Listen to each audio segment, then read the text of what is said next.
todos, estamos aqui para mais um dia de estudo, né? Mais uma manhã gostosa para a gente estudar sobre o livro do Espírito. Nós vamos para a página 61, propriedade da matéria.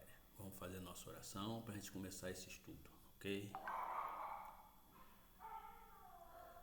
Bom Espírito presente aqui. Obrigado por essa oportunidade de estarmos estudando o livro do Espírito, estar compreendendo cada vez melhor este livro. Sabemos que há necessidade de sempre estudarmos o livro do Espírito com outras obras, para que nós possamos, assim, descortinar um pouco a nossa vida aqui no planeta Terra. Obrigado por essa oportunidade, sendo assim, damos por iniciado o nosso estudo de hoje. Que assim seja e assim é.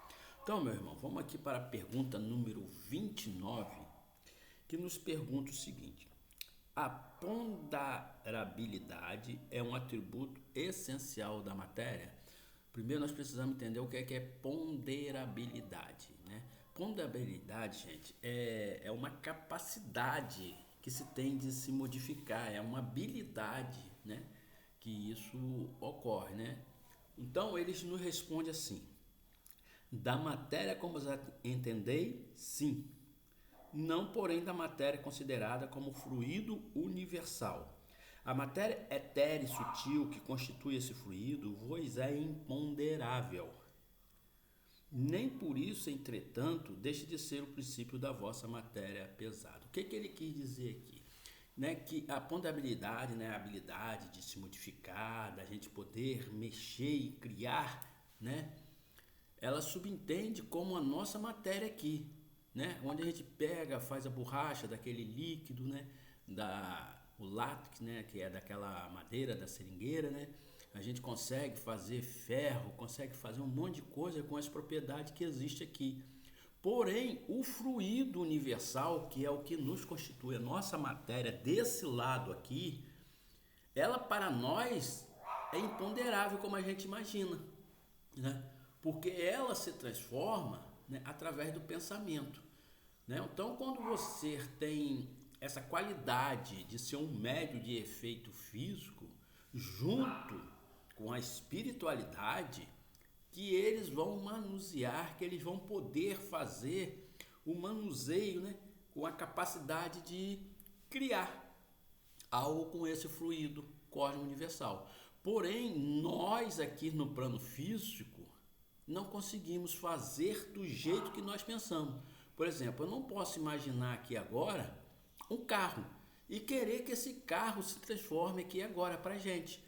Mas se a espiritualidade quiser, ela consegue, junto com o nosso fluido também, misturado, fazer que crie esse carro do lado de cá. Então, não é tão simples, essa ponderabilidade aqui, porque para nós, como nós pensamos, é imponderável. Tanto é que eles não falam assim ainda. A gravidade é uma propriedade relativa. Fora da esfera da atração do mundo, não há peso do mesmo modo que não há nem alto nem baixo. Então lá, ele não tem essa ponderabilidade de distância, de ser alto, ser baixo, ser curto, ser longo. Tanto é que lá o tempo é diferente do nosso, Então eu espero que vocês tenham entendido o que é a ponderabilidade, Aqui nós conseguimos fazer ferro, conseguimos fazer folha, papel, nós conseguimos manusear. Mas no plano espiritual, esse fluido cósmico que está aqui nesse plano físico, nós precisamos de dois, Tanto o lado de cá físico como do lado de lá espiritual para poder manusear esse fluido cósmico, tá ok? A 30 escreve assim: a matéria é formada de um só ou de muitos elementos? Ele fala assim: de um só elemento primitivo. Os corpos que considerais simples não são verdadeiros elementos, são transformações da matéria primitiva. Ou seja, o fluido cósmico é um só, ela é a primitiva, ela está aqui, Então, tudo que aqui foi feito, rochas, plantas, os nossos corpos, para que nós, como consciência, viesse reencarnar nesse planeta, é de um único elemento primitivo, que é o fluido cósmico, que alguns chamam até de éter, Mas, porém, né, ele consegue a espiritualidade que são os engenheiros construtores que estão aqui trabalhando no nosso planeta.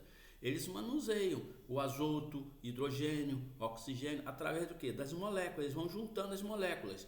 E com essas moléculas, cada vez que eles juntam uma certa quantidade, ele forma um tipo de corpo. Então, os engenheiros cósmicos que trabalham para a nossa evolução, né? Para a nossa facilidade, para nos ajudar, né? Eles que fazem o manuseio dessas moléculas, né? Para criar os corpos, a matéria desse lado de cá, ok? Mas ela é formada de um só elemento, que é o fluido cósmico universal, ok? De onde se originam as diversas propriedades da matéria.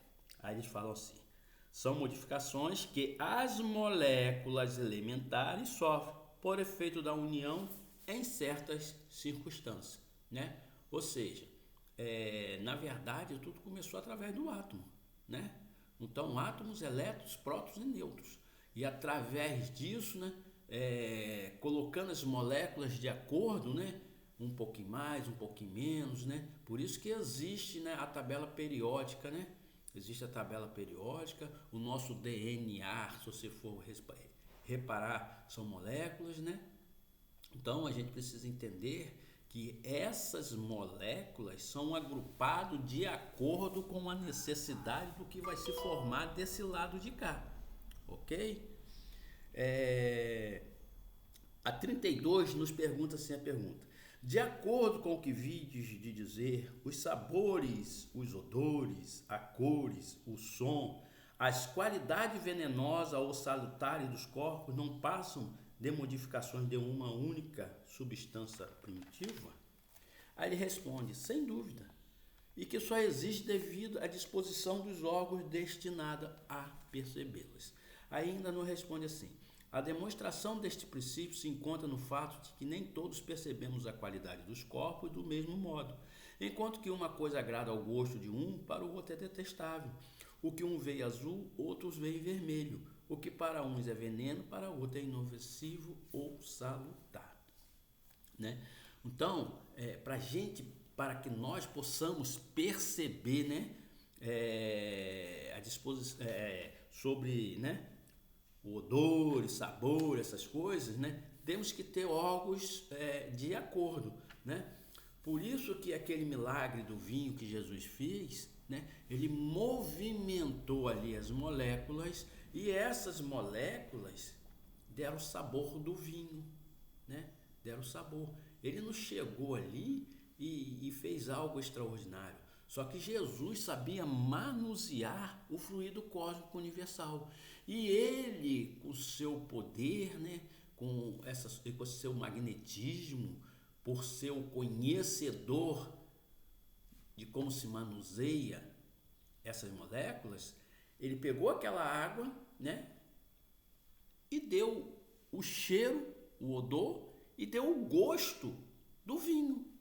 E um vinho especial. Por isso que foi a transformação, entendeu? O milagre do vinho ali naquelas núpcias, né, de Canaã, onde ela ia se casar, a noiva, o noivo, né? Eles se casaram e acabou o vinho. E ele foi lá, a mãe dele pediu, ele foi lá, ao pedido da mãe, manuseou as talhas, né, de água, mandou colocar ali, encheu várias e ali ele fez a manipulação. Aquilo foi uma manipulação, ele manipulou o fluido cósmico e conseguiu dar o cheiro, que é o odor, e deu o gosto, o paladar do vinho, e um vinho de excelência, ok? Então foi compreendido aqui. Na próxima aula a gente vai estudar o 33 e agradecer a presença de vocês, ok? Deus nosso Pai, amado Mestre Jesus, bom Espírito presente aqui. Obrigado, Senhor. Obrigado por mais esse estudo. Obrigado pela presença dos nossos amigos espirituais que vêm aqui nos orientar, nos intuir, nos inspirar. E nossos irmãos também que vêm aqui conosco assistir essa aula. Obrigado por tudo e que nós possamos estar sempre aqui, estudando para melhorarmos. damos por encerrado o nosso estudo hoje. Que assim seja e assim é.